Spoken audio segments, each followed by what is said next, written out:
can murder a liberator, but you can't murder liberation. You can murder a revolutionary, but you can't murder revolution.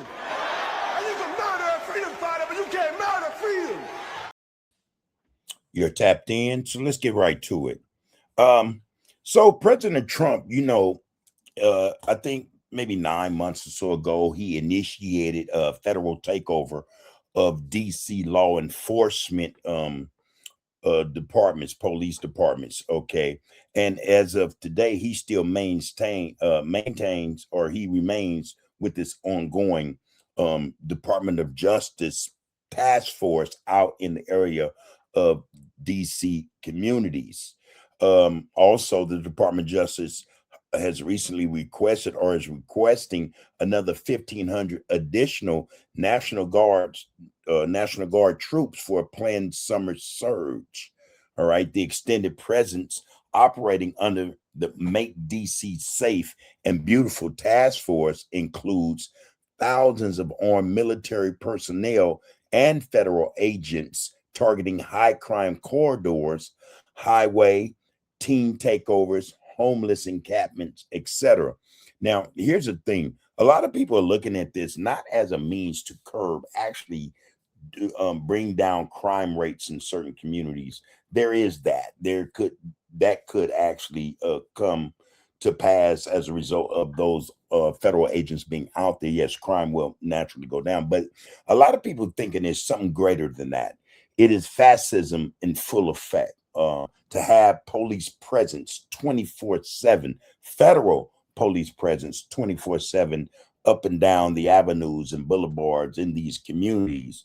It is looked at as an intimidation tactic, something done in a tyrannical sense. It's like, okay, we are the authority, we're going to put these federal agents out here, and we're going to keep this community, and more likely than not, these are Black communities that they're seeing these federal agents infiltrating, or just having this large presence in.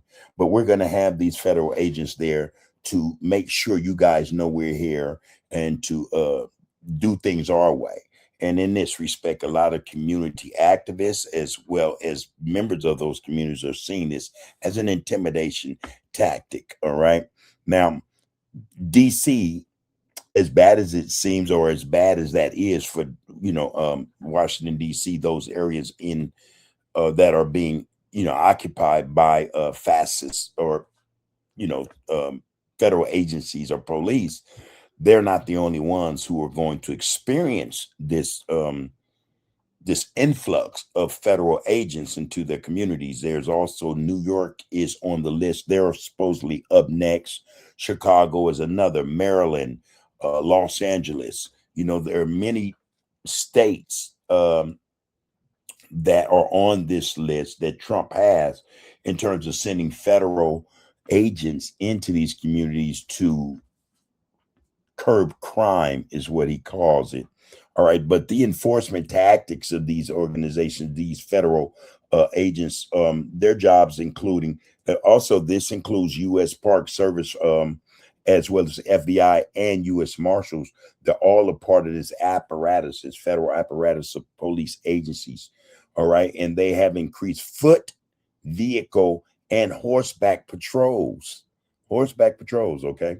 U.S. Attorney for D.C., Janine Pirro, announced intentions to hold parents legally accountable if teenagers repeatedly violate curfews. Wow. Okay.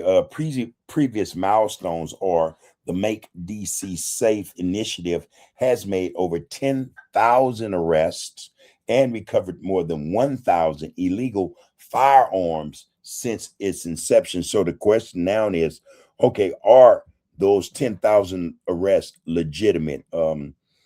What were the charges? You want to get to the statistics, the real data of 10,000 arrests. What were they for?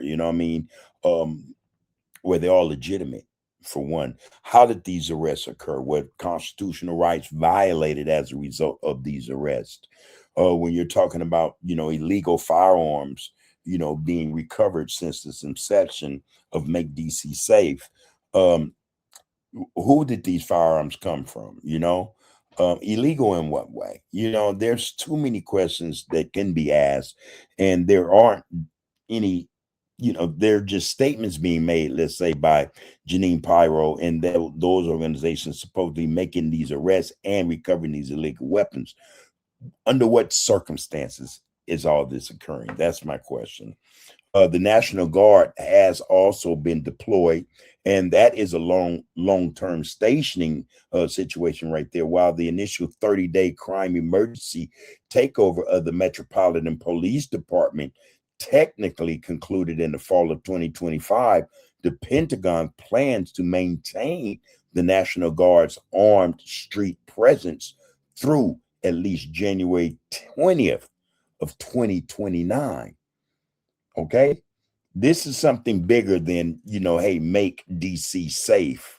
2029, the presence of federal troops or National Guard in a metropolitan city is it just denotes that something larger than what we understand is going to take place. It has to. Something is coming down the pipes we don't know about. And for the National Guard to be there through 2029, something's really up. But cost and scale of these endeavors, or this policy that President Trump has in place, um, the cost of the operation has surpassed 450 million, drawing heavy scrutiny and a lawsuit from local DC leaders who argue the federal presence infringes on home rule and waste tax dollars. Okay.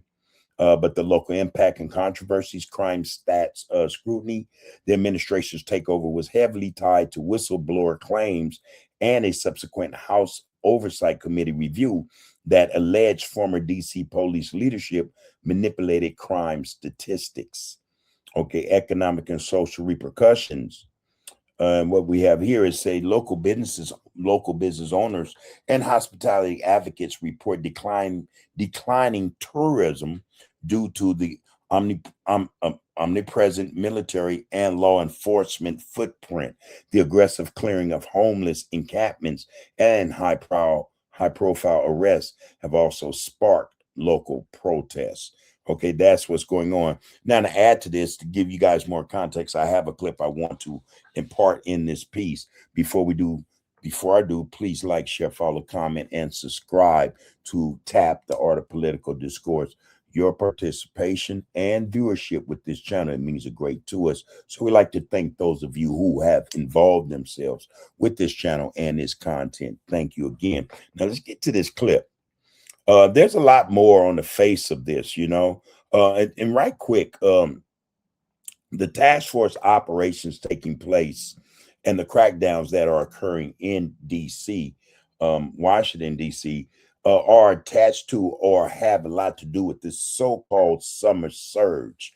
The Department of Justice has requested, again, a surge of up to 1,500 additional National Guard troops to patrol areas like the Navy Yard, U Street, and Noma to prevent disorderly teen takeovers and violent crime ahead of July celebrations. The enforcement tactics, federal agents including U.S. Park Service or Park Police, FBI, and U.S. Marshals have increased foot, vehicle, and horseback patrols. As previously stated, U.S. Attorney for D.C. Janie Pyro announced the intentions to hold parents, again, I mentioned that, legally accountable if teenagers repeatedly violate curfews. Okay, so that being said, let's get to this piece because, like I say, it's going to add more clarity and context to this issue. And we think here that it's a bigger issue at play here. So New York's coming up next. Chicago, Los Angeles, Frisco, Oakland are in the limelight or the crosshairs of the Trump administration in terms of bringing back those cities' safeness or rid those cities of crime. That will take place, who knows? We tend to think that a lot of this motion, this activity in terms of using federal agents or federal departments or agencies will take place this summer before the year is out in a lot of those states. Okay, let's get to this clip though. All right. And this is courtesy of Democracy Watch, okay? Day, another example of Donald Trump's federal police overreach. To the American people watching, this is what calling out a failed system looks like. In Washington, D.C., near Logan Circle, that is Paul Bryant. His crime? According to eyewitnesses, he was walking while black. Again, I was walking peacefully down this block, and I was accosted by 20, no less than 20 MPD, FBI, ATF agents. And what the federal officers don't realize yet is that Bryant is a military veteran and a successful corporate attorney. In other words, Bryant is a patriot and knows his rights. I am not crazy. I am totally sane. I have complied with all of these officers' requests, and 30 minutes after being detained, I remain detained and not able to go. I do not know what charges. I do not know why I'm being detained. I was given no information. No officers are offering me any type of credence, no type of respite, nothing. At some point, Bryant reportedly told police he has firearms and keeps the weapons and magazines safely locked and separated.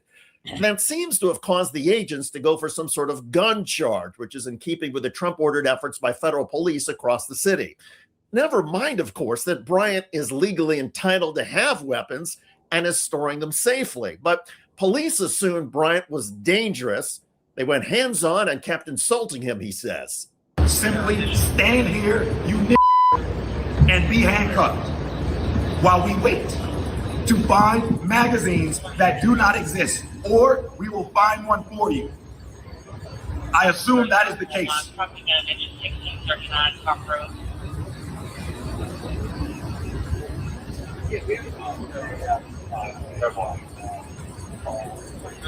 This is the problem. This is the problem that's going to be presented to citizens in these states or these cities once Trump decides to send federal agencies into those states or those cities to curb what he called high crime areas or high crime rates.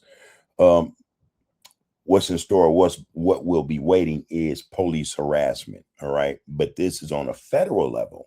So therefore, it's even worse when federal employees or federal agents or agents of the federal government violate constitutional rights just to satisfy a president's policy or order to bring crime down, not going after true or real criminals, however, accosting citizens.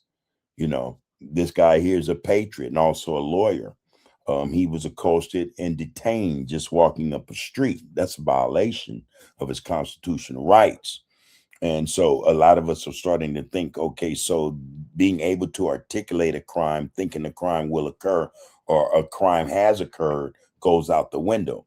The fact that I see you or a federal agent sees a black individual, man or woman, walking up the street at night or any other time of the day is reason enough to stop them and violate the constitutional rights should be a concern for everyone, especially all throughout the nation, not just there in DC or the areas or cities where we will soon see federal agents policing New York, Chicago, Los Angeles, Oakland, Frisco, and other states. Yeah, this should be a concern to anybody. This should be a concern with anybody. He's detained for walking while black. He's broken no laws, you know, and he's been detained, been held there for a little while now. So. Do you need a loan for your business? Well, if you've been around for over a year, I'm about to show you how to get up to $3 million in funding. Sounds too good to be true? Then come. In another eyewitness video, Bryant states emphatically that federal agents have violated his rights. These officers are violating my civil rights under federal law, and I will be pressing charges on everyone who has physically touched me tonight, who has applied pressure to me in ways that I will not forget anytime soon. This is tragic. In a country where black men are being killed by people that look just like this, I was sneered at, I was ignored, and I was not told why I was being detained. What are the names of the two officers holding you right now? This officer at Costello, he has his name blocked off. I do not know what it is, and I don't want to touch him for fear of my life. This is an FBI agent who I do not know. Aren't they only allowed to hold you for 10 minutes without charging you? They are trying to manufacture evidence. I do not have a magazine in my weapon because my magazine is in the trunk of my vehicle, which they would have known if they would have asked me. They did not ask me. According to local reports, Bryant was taken to a DC detention center and eventually released without charges.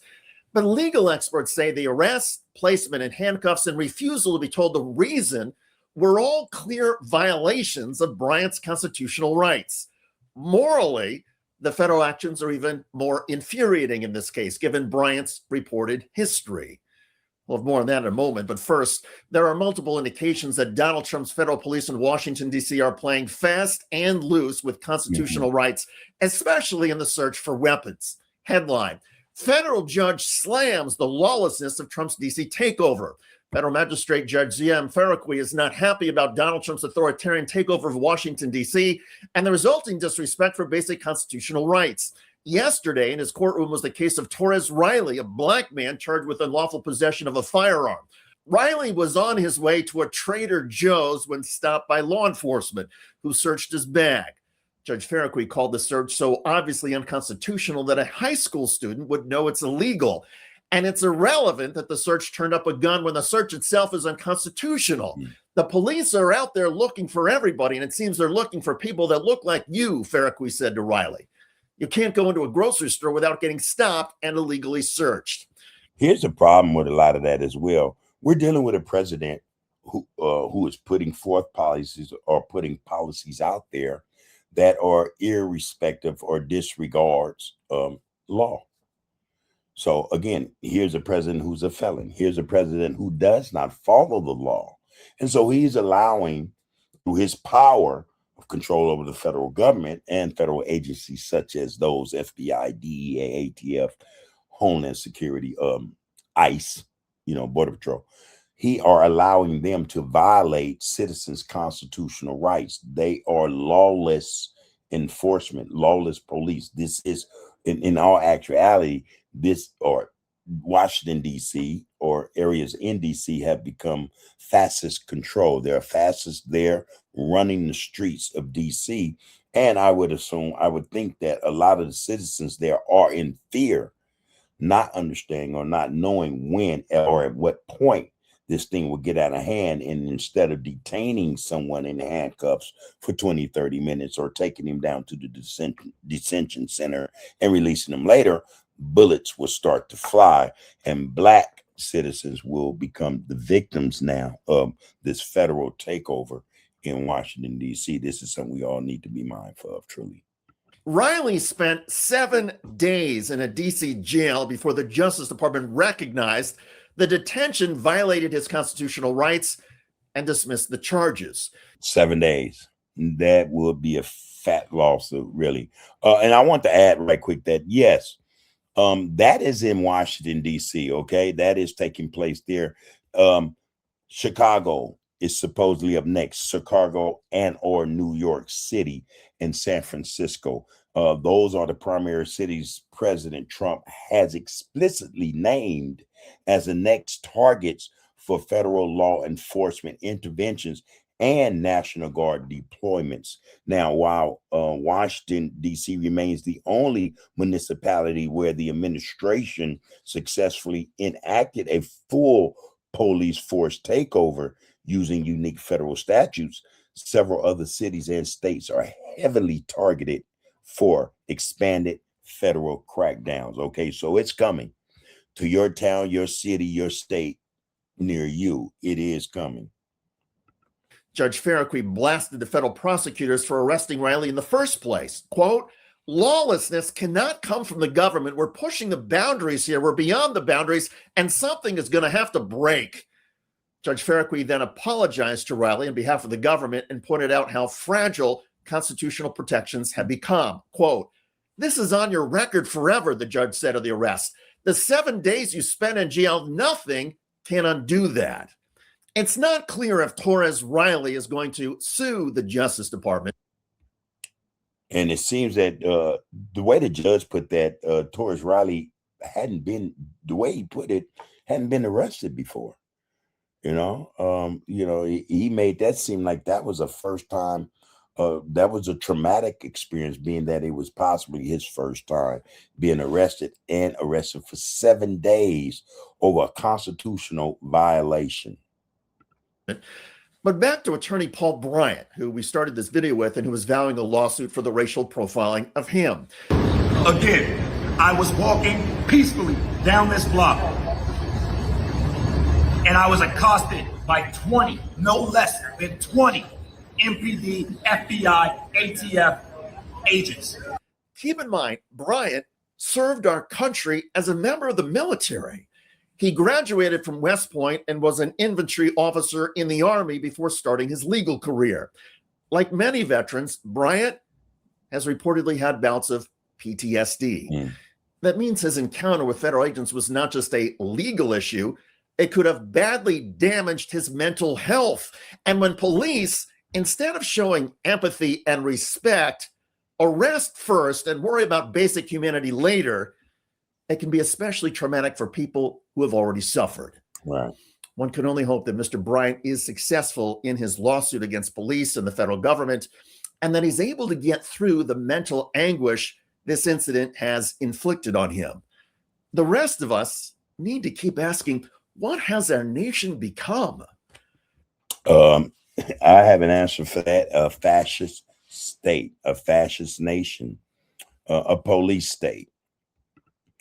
This is the work of Donald Trump. And it's surprising to a lot of us that a lot of politicians, especially those professing to be against the Trump narrative or Trump policies, from his first shot at, or his first term as president of the United States, they didn't handle him well then, and they're handling even less well now. It's as though a lot of these politicians forgot what he did in his first term, how he carried himself in his first term. We're seeing them on this term, the second term, looking at him in awe, finding most of everything what he does in terms of what he does is unbelievable, but so unbelievably so to where they're at a loss, not just of words, but actions. They do not know how to contend or deal with Donald Trump in the White House.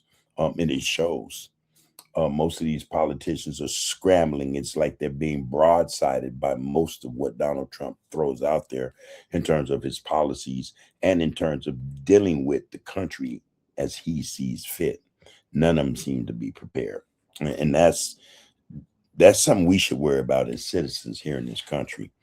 Donald Trump's seemingly free reign, not just on the political apparatus that runs and governs this country, but also what happens in society. Donald Trump is a bad, bad mix for the people of this country. Hopefully, though, things will change in those who are elected in office to deal with, this sort of thing. Will get on the ball and handle their business, because should they continue to fiddle-faddle, and mess around, we're going to be in the worst state in the next year. All right. That being said, take care of yourselves and one another. You have been tapped in. You can murder a liberator, but you can't murder liberation. You can murder a revolutionary, but you can't murder revolution. And you can murder a freedom fighter, but you can't murder freedom.